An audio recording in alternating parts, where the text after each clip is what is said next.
지난번에 이론이었다면 오늘은 활동이죠. 그래서 구체적으로 그 원리를 교육 활동에 적용시키는 건데요. 여러분들 다 읽어보셨겠지만 약간 좀 헷갈리는 부분이 있어요. 왜냐하면 활동 5가지만 얘기하는 게 아니라 그 전에 초점을 맞추는 활동, 초점 활동이라고 하는데 이걸 먼저 이야기를 하시더라고요. 이런 초점을 맞추는 활동을 먼저 한 다음에 그 다음에 이어서 5가지 활동을 이어서 하는 것. 뭐 다 따지면 6가지라고 이제 볼 수가 있겠죠. 아마도 이 초점을 맞추는 활동은 이후에 나오는 5가지 활동을 준비시키는 작업인 것 같아요.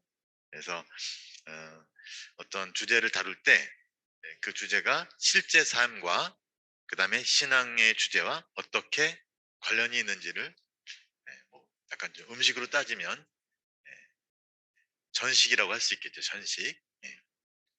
그다음에 이제 활동이 5개가 있는데 5개 활동을 세 부분으로 나누죠. 삶에서가 활동 1, 2, 그리고 신앙으로가 활동 3, 다시 삶으로가 활동 4, 5. 그래서 활동 1, 2는 첫 번째 삶과 관련이 있는 주제에 대해서 이미 주제를 나눴기 때문에 그 학생들이 그 주제에 대해서 자기는 어떻게 생각하는지 이야기하도록 하는 거죠. 그다음에 그렇게 한 다음에 자기가 한 이야기에 대해서 한번 생각해 보는 거죠. 다시 말하면 자기 생각을 거리를 두고 한번 이렇게 바라보는 그런 비판적인 그런 활동이라고 볼 수가 있을 것 같아요. 사실 우리는 이런 활동 2는 굉장히 어색한 것 같아요. 잘 안 하잖아요. 그런데 이게 굉장히 필요하다는 거죠. 왜냐하면 내가 생각하는 이유가 뭔지를 내가 설명을 해야 되는데 그렇지 않으면 내가 생각하는 게 마치 나의 생각인 것처럼 오해할 수 있는데 사실은 나의 생각이 누구에게서 영향을 받고 어떠한 배경에서 그런 생각을 하는지를 잘 모르고 할 수가 있겠다. 그래서 활동이 굉장히 중요하고 우리에게는 약간 좀 약간 생소한 그런 활동이라고 볼 수 있겠고요. 활동 3이야말로 우리가 잘 아는 거죠. 우리는 주로 활동 3만 하지 않나요? 교리 교육 때 들어봐, 이리 와봐. 그래서 오늘 배울 거는 성체성사야. 그리고 끝. 여기서 중심은 물론 이 활동 3이죠. 그리스도 신앙의 이야기와 비전을 나누는 것인데 사실은 이것을 정말로 삶과 연결시키기 위해서 삶에서부터 출발해서 다시 삶으로 가는 그런 흐름이죠.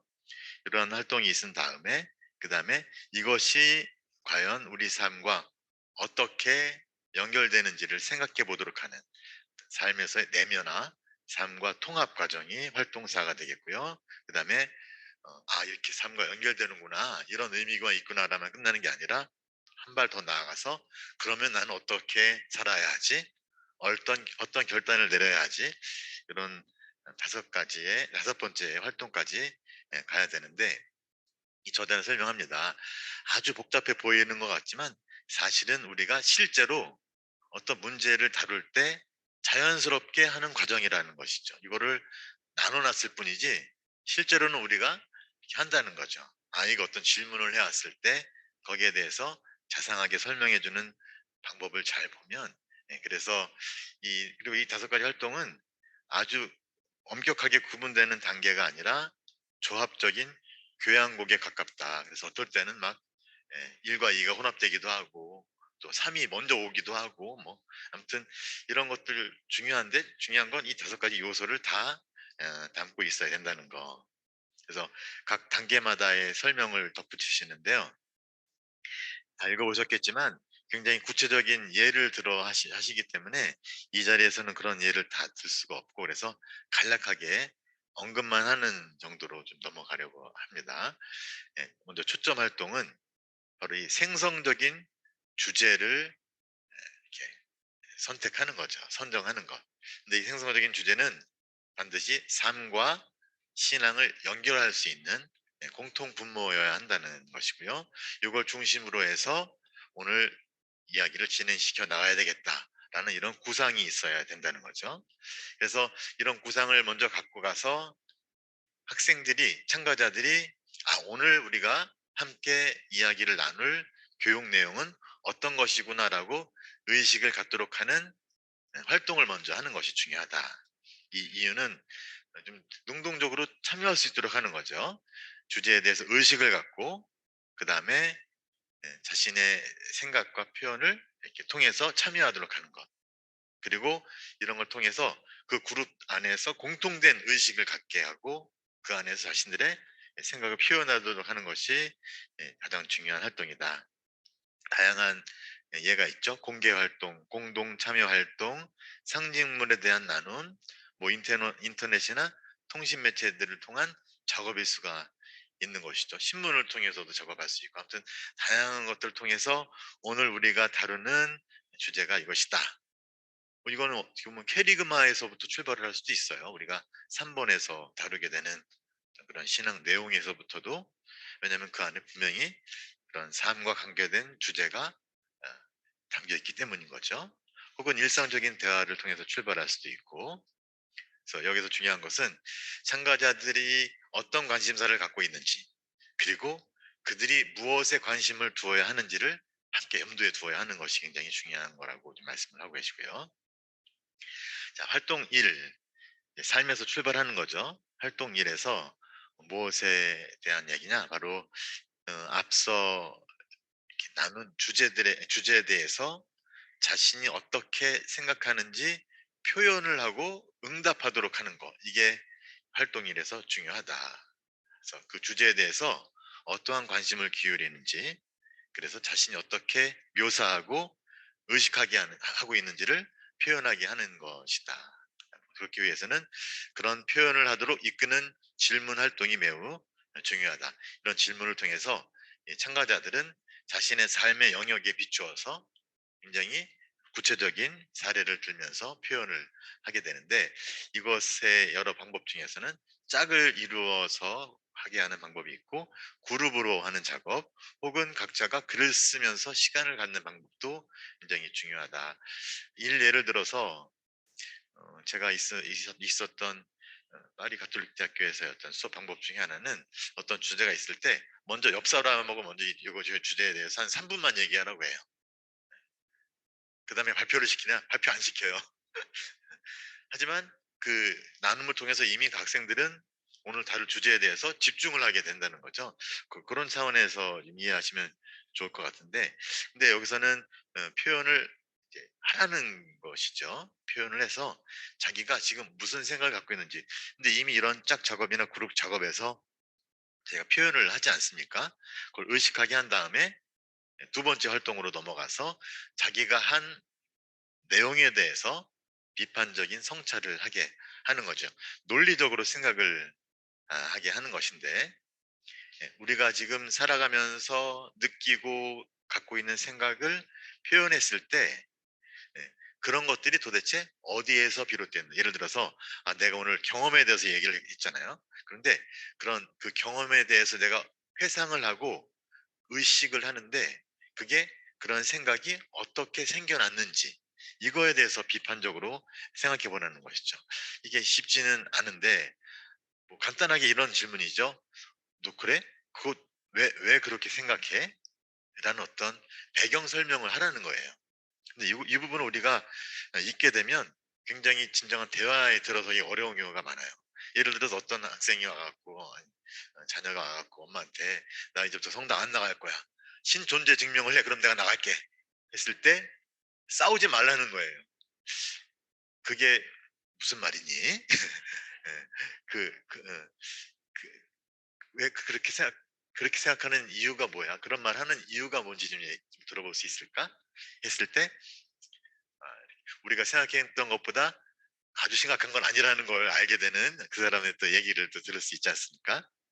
하여튼 왜 그렇게 생각하는지, 어떤 이유에서 그런 생각을 이야기를 하는 것인지, 예, 누가 그렇게 얘기하는지, 누가 그렇게 영향을 주는지, 이런 것들을 함께 이야기를 나눔으로써 그 학생 스스로가 자신의 생각을 거리를 두고 비판적으로 바라보게 하는, 이거 굉장히 좋은 교육학적인 방법이 아닐까 생각이 들어요. 그래서 저도 앞으로는 누가 질문을 하면 왜 그렇게 생각하십니까?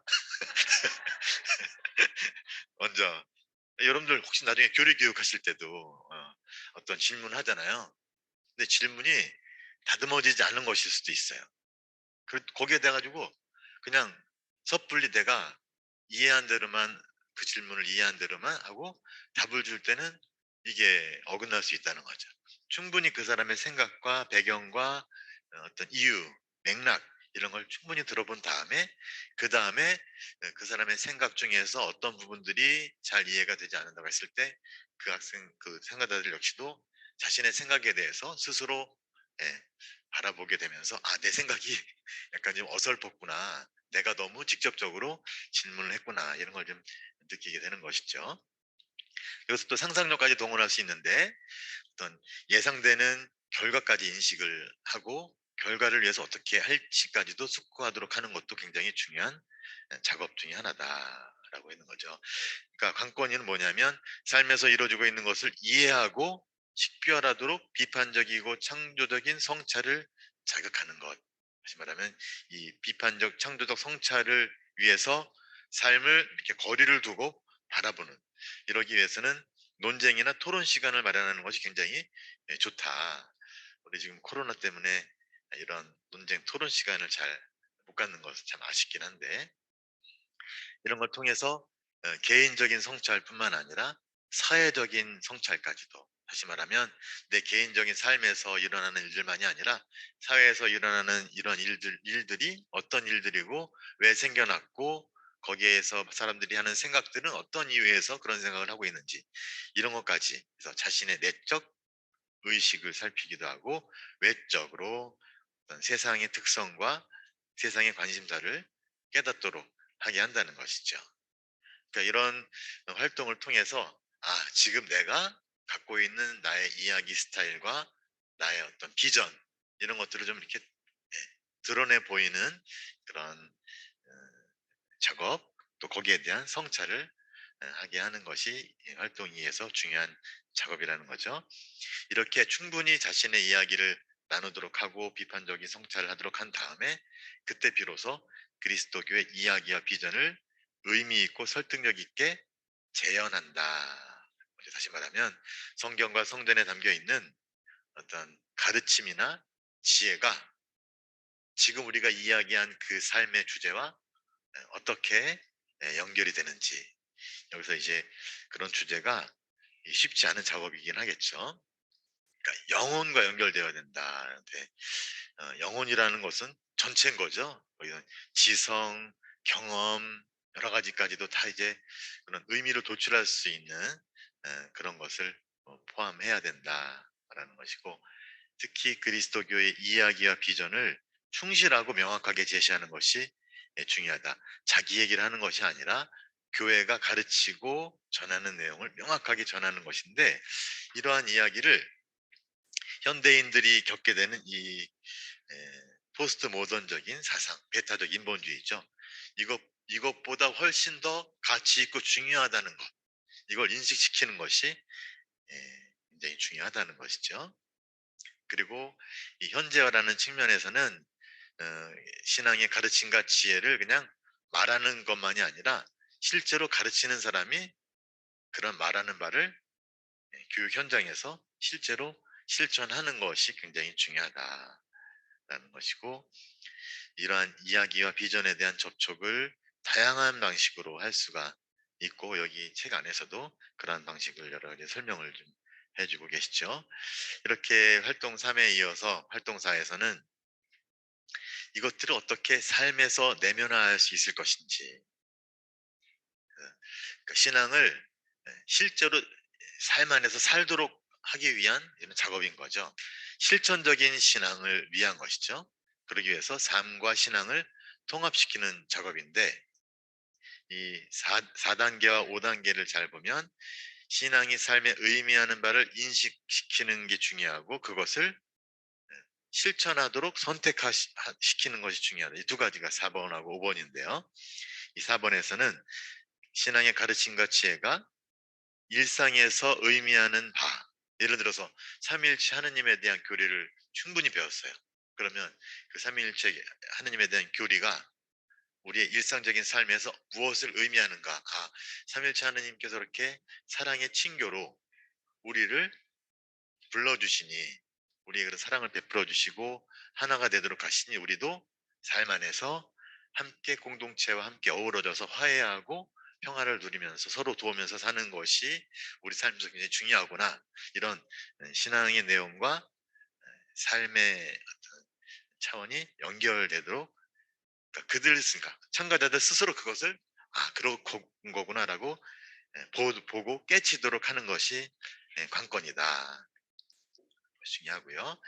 그래서 신앙을 자신의 것으로 만드는 작업인데, 그 참가자들이 스스로 '아 이 신앙을 내 것으로 지금 내가 하고 있구나.'라고, 그렇게 할 수 있다고 인식시키는 것이고, 그렇게 스스로 확신을 갖도록 하고, 그래서 그런 교회의 지혜와 가르침을 각자의 삶에서 실제로 살도록 이렇게 내면화하도록 돕는 것이 이 부분에서의 중요한 핵심이다.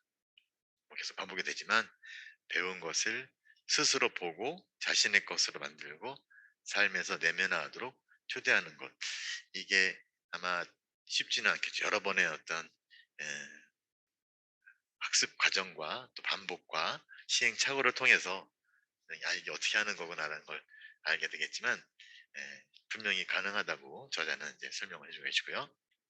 활동 5는 그래서 이런 인식의 단계에서 더 나아가서 실천의 단계, 결정하고, 그래서 결국에 하느님께서 이러한 삶으로 우리를 불러주시니 우리는 그렇게 살겠다고 응답하면서 선택하고 결정한다. 이런 기회를 마련하는 것이죠. 하지만 여기서 시간이 필요하기 때문에 자유를 박탈해서 강요해서는 안 되고, 그 사람의 성장 단계와 그 사람의 상황과 배경을 충분히 고려해야 천편일률적으로 할 수는 없다는 거죠.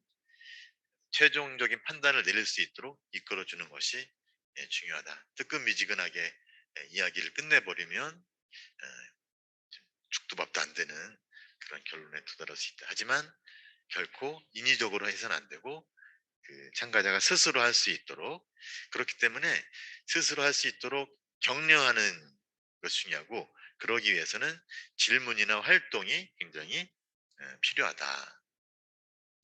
이 결정적인 개인적인 측면과 공동체적인 측면, 나는 이제 이렇게 해야 되겠다, 아니면 우리 그룹은 이제 이런 가르침에 따라서 이렇게 해야 되겠다. 오늘 하느님께서 우리에게 자연환경을 돌보라고 우리를 불러주셨다. 그래서 나는 개인적으로, 또 우리 공동체는 개인적으로 이러한 것을 함께 해야 되겠다고 결정을 한다, 약속한다. 여기서 중요한 것은 신앙의 이야기와 비전에 어떻게 적절히 응답하는 것이 그런 것이냐, 이걸 이제 찾도록, 적절한 응답이 무엇인지를 찾도록 하는 것이고요. 이건 또한 어떤 공동체 활동을 통해서도 이것이 가능한데, 어떤 기도나 예식을 통해서 함께 나누면서 그런 결정을 함께 유도할 수도 있다는 거 이제 얘기를 하셨죠. 근데 이 5가지 과정을 보면 사실 한 클래스에서 이거를 다 하기가 쉽지는 않은 어떤 이상적인 것으로 좀 보일 수도 있고, 잘 보면 우리 신학교 7년 과정이 이게 결국에는 내가 사제로서 사제로 응답하고 결정을 내리고 사인을 하는 거 아니겠습니까? 예식에 참여해서 예, 엎드리고, 예, 이걸 한 어떤 클래스 안에서 한다는 게 쉽지 않은 작업일 수도 있어서, 이걸 구체적으로 접목시킬 때는 참 굉장히 많은 좀 어떤 그런 연습들이 필요하겠다 생각이 들고요. 하지만 그럼에도 불구하고 이러한 5가지 단계가 분명히 우리 교육 과정 안에서 이루어져야 된다. 예를 들어서 6개월간의 예비 신자 교리 교육을 한다고 했을 때, 이 5가지 단계가 각 교리마다도 있겠지만 6개월의 전체 과정 안에서 천천히 그 참가자들, 예비 신자들이 천천히 자신의 삶을 돌아보면서 더 적극적으로 이야기 나누고 참가하면서 이러한 신앙의 삶에, 하느님과 함께하는 삶에 응답할 수 있고 결정할 수 있도록 도와주는 과정이 되어야 된다. 이렇게 봤을 때 각각의 강의뿐만이 아니라 전체 과정에서도 이걸 적용해 볼 수 있지 않을까 생각이 들고요. 이게 특성들은 세 가지 정도로 이렇게 나누는데 융통성이 있다는 거죠. 그러니까 1 번부터 5 번까지 딱 부러진 단계가 아니라 서로 유기적으로 연결된, 서로 결합될 수 있는 가능성이 있어서 좋은 특성을 지니고 있고, 여기서 교육자의 헌신이 중요하다는 거죠. 그래서 내가 이 참가자들을 위해서 끝까지 헌신하겠다는 그런 열정이 참가자들에게 더, 그래서 교류교사의 역할이 굉장히 중요하죠. 저는 제가 세례를 늦게 받았지 않습니까? 초등학교 3학년 때 받았는데 그때 저의 교류교사 선생님을 아직도 잊지를 못해요. 그리고 그때 저에게 어 초의 만찬 그림 액자를 선물로 주셨는데 그 제가 꽤 오랫동안 간직하고 있었어요. 어느 순간에 이게 없어졌는데 아마 제가 학교를 딴 데로 가면서 집에서 이사하고 하면서 이게 어머니 아버지 핑계 대는 건 아니고 그런데 그렇게 그런 나에게 처음으로 교리를 가르쳐 주신 분과의 그런 인격적인 관계, 그분의 또 헌신 굉장히 중요했다는 거죠. 특히 질문의 중요성이라는 거죠. 그리고 질문에 스스로가 응답할 수 있도록 하는 것은 신앙의 주체가 되고 더 주체적으로 살아가도록 이끌어주는 교육적인 의도를 지니고 있다. 그래서 매 활동마다 효과적인 질문을 하는 것이 굉장히 중요하다. 보통 학생들이 선생님에게 질문을 하지 않습니까? 근데 이 책에서 제가 배운 건 아, 오히려 선생님이 학생들에게 더 많은 질문을 하고 학생들이 응답을 하도록 유도하는 거. 여러분들의 생각은 어떻습니까? 라고 하면서 듣는 것이 훨씬 더 중요하다는 걸 이 책이 알려주었고, 예, 그래서 그것은 오히려 배움에서 주체가 되도록 하는 교육학이다. 그래서 질문의 역할이 중요하다라는 생각이 들었습니다. 이렇게 정리가 되었고요. 제가 마지막으로 한번 비판적인 고찰을 한번 해봤는데, 예, 한번 들어보세요. 이 신앙 교육이 어떤 교리 지식의 전수만이 아니라 어떤 삶의 차원에서 수용되고 내면화되고 실천으로 나아가도록 하는 것이기 때문에 이 교육학적 영감을 받은 방법론, 이 토마스 크룸의 이 교육학적인 방법론을 신앙에 적용한 것은 매우 고무적이다라는 생각이 들었고요. 이 교회 안에서 물론 여기서는 학교 교육일 수도 있고 교리 교육일 수도 있는데 사실 그것만이 아니죠. 교회 안에서 이루어지는 모든 신앙 전수 활동, 뭐 교리 교육이 될 수도 있고 강론이 될 수도 있고 전례, 뭐 어떤 공동체 나눔 아니면 그룹 나눔, 모든 활동이 사실은 이 삶을 수용해야 된다라는 거죠. 삶이 그 안에 자리하고 있어야 된다는 거죠. 그리고 삶에 영향을 줄 수 있어야 되고 활력을 줄 수 있어야 되고 새롭게 살려는 어떤 의지와 열정을 불어넣는 것이 되어야 된다. 이런 것에 따르면 이 책이 주는 교훈은 매우 정말 강하지 않나 생각이 들고, 하지만 약간 좀 비판적인 입장을 좀 이렇게 말씀을 드리자면 신학적인 원리보다는 교육학적인 원리에 많이 지금 치중하고 있다. 특히 제가 이 442쪽에 이분 이런 말씀을 하세요.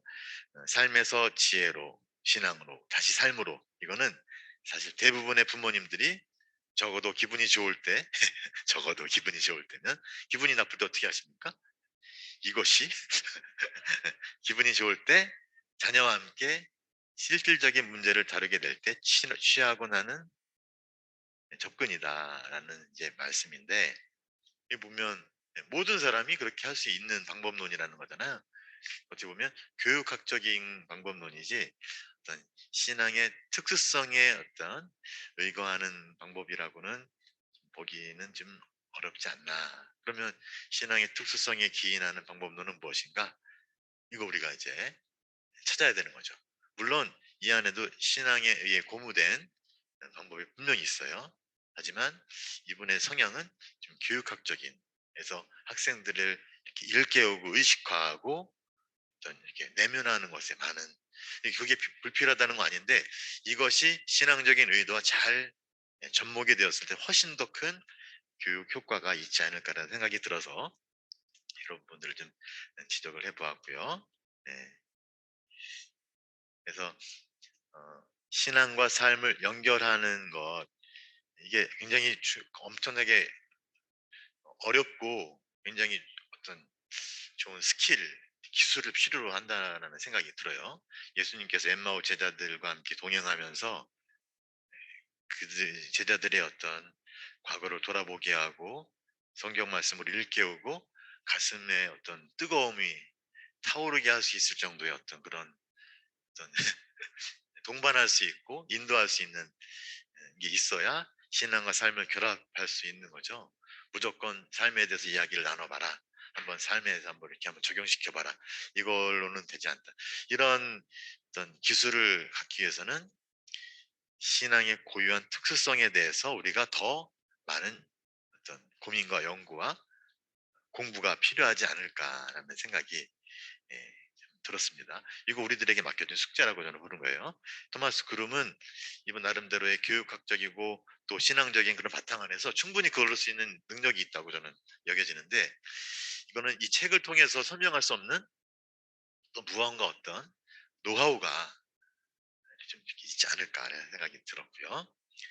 그걸 이론화하는 것이 우리들에겐 더 중요하지 않을까 생각이 들었고, 특히 이분이 아일랜드 출신이고 또 미국의 아주 가톨릭이 강한 이 보스턴 지역에서 활동하고 있기 때문에 그쪽의 상황과 우리 한국의 상황이 다르다는 것을 우리가 의식하지 않을 수가 없다. 그래서 이 책의 대부분이 그러한 미국적인 가톨릭 환경에서는 통할 수 있지만 이 한국은 결코 이것이 자연스러운 것이 아니라는 거죠.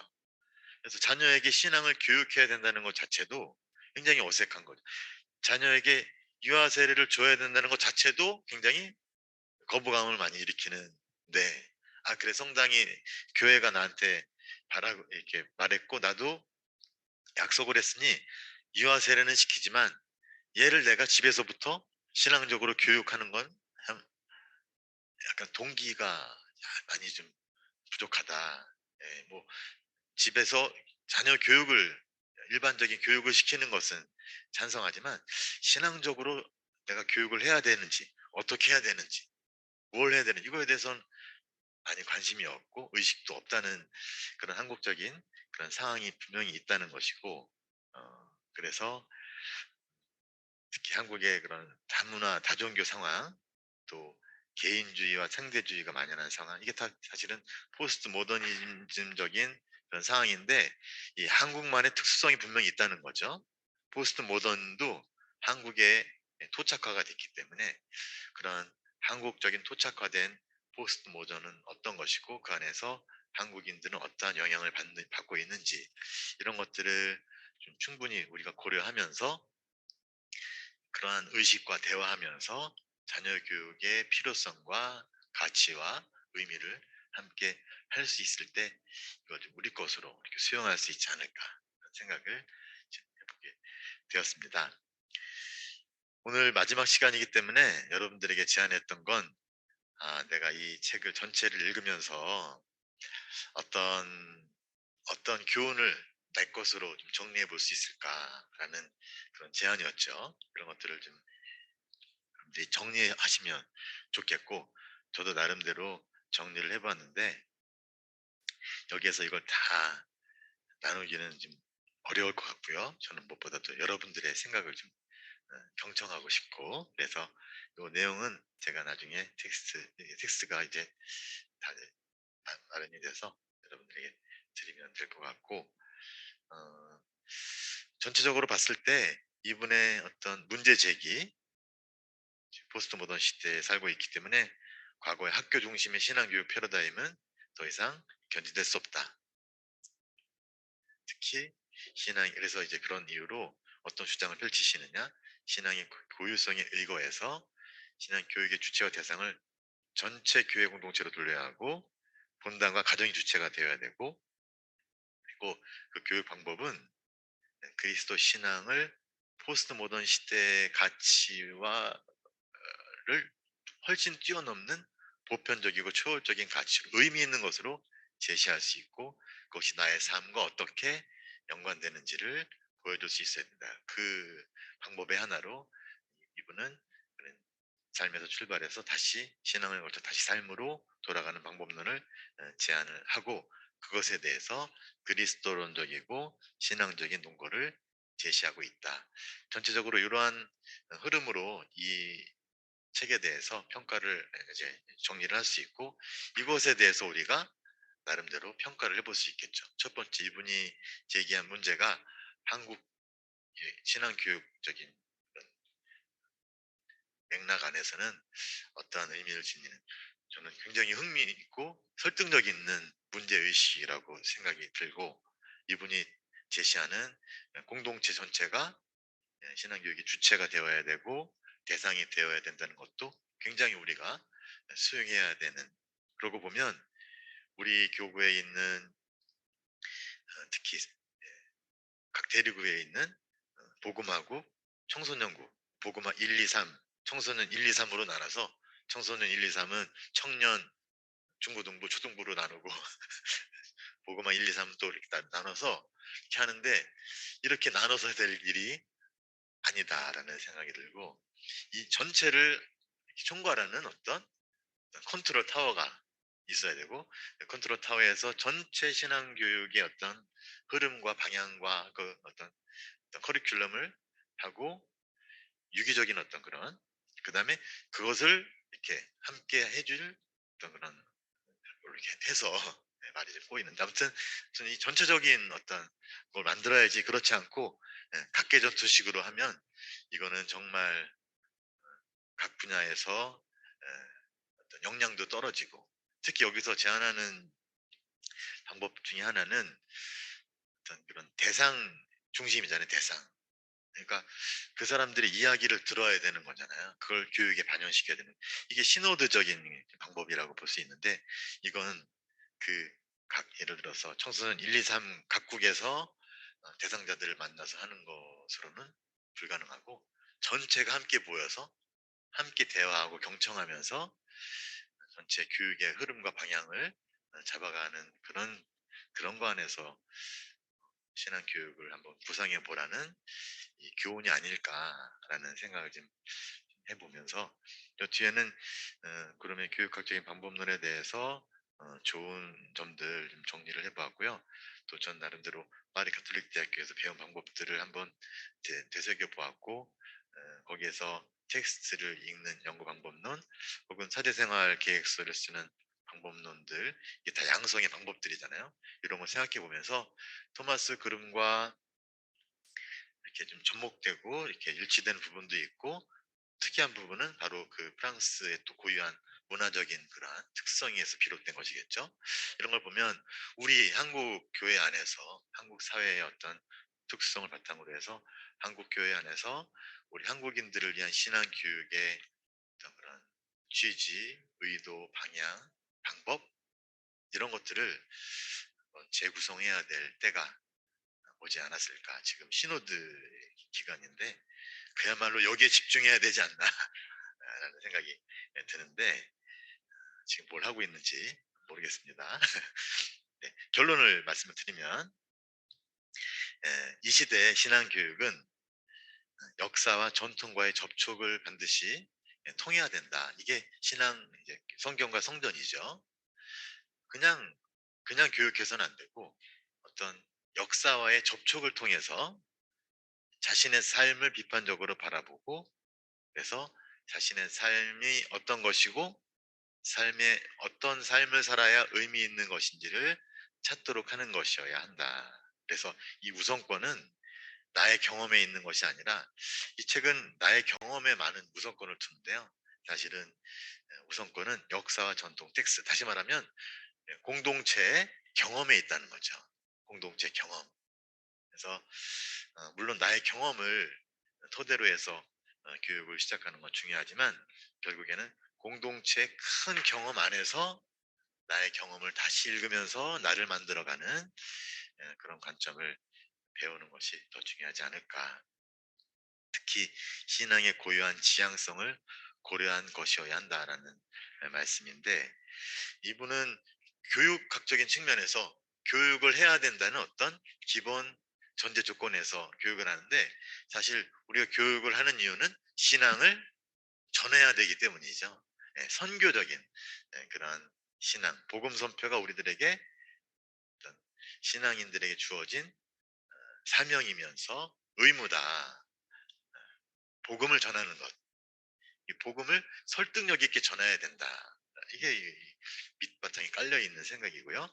그러기 위해서 제일 중요한 건 나 스스로 그 복음을 기쁜 소식으로 받아들이면서 그 기쁨을 내 삶으로 살아내는 것.